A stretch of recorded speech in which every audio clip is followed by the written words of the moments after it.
Many of us have that creepy uncle. Maybe you are that creepy uncle. Author A.T. White tells us why you should even fear your own family. Now remember, I don't want you talking to him unless I'm around, you hear? Yes, Dad. I'm serious. Now tuck in your shirt. He's here. The front door swung open, and there stood Uncle Tommy, drenched in sweat from a day's work in the summer heat.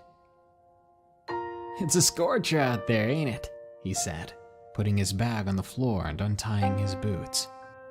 "I appreciate you letting me crash for the night." "Just so long as you're gone in the morning," my dad replied coldly.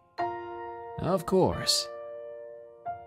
"Now," Uncle Tommy said, turning to me and lowering himself to a knee, "where's my hug at? Been a while since I seen you last."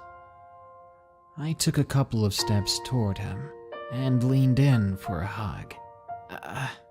His tight embrace made me uncomfortable, and I let out a light whimper. "Boy, don't you know it's 100 degrees out there?" he asked, tugging at my long sleeves. "I haven't been outside today," I recited to him.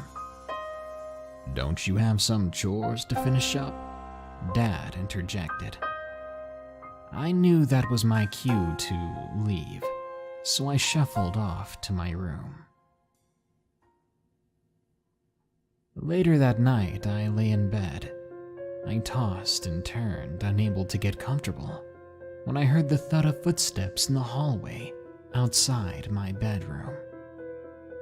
After several long seconds of silence, the door opened quietly.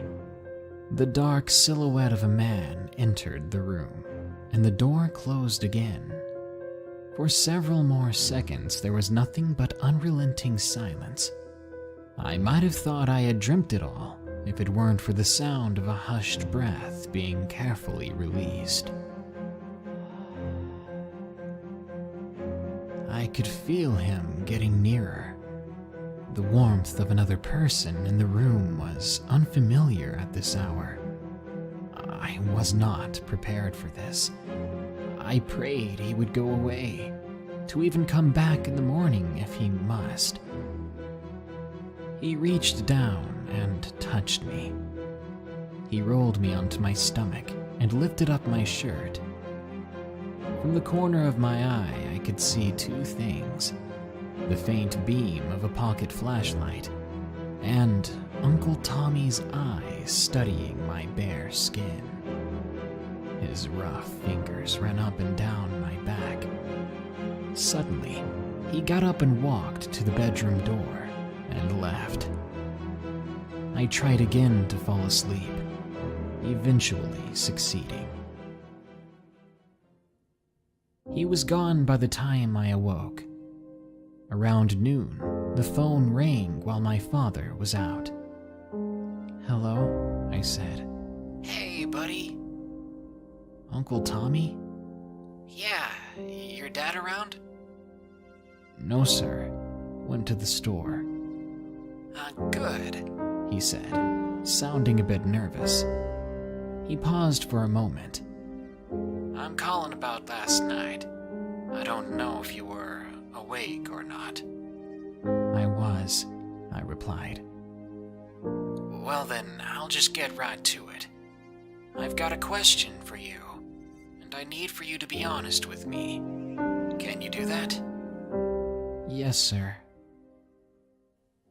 "How'd you get all them bruises?"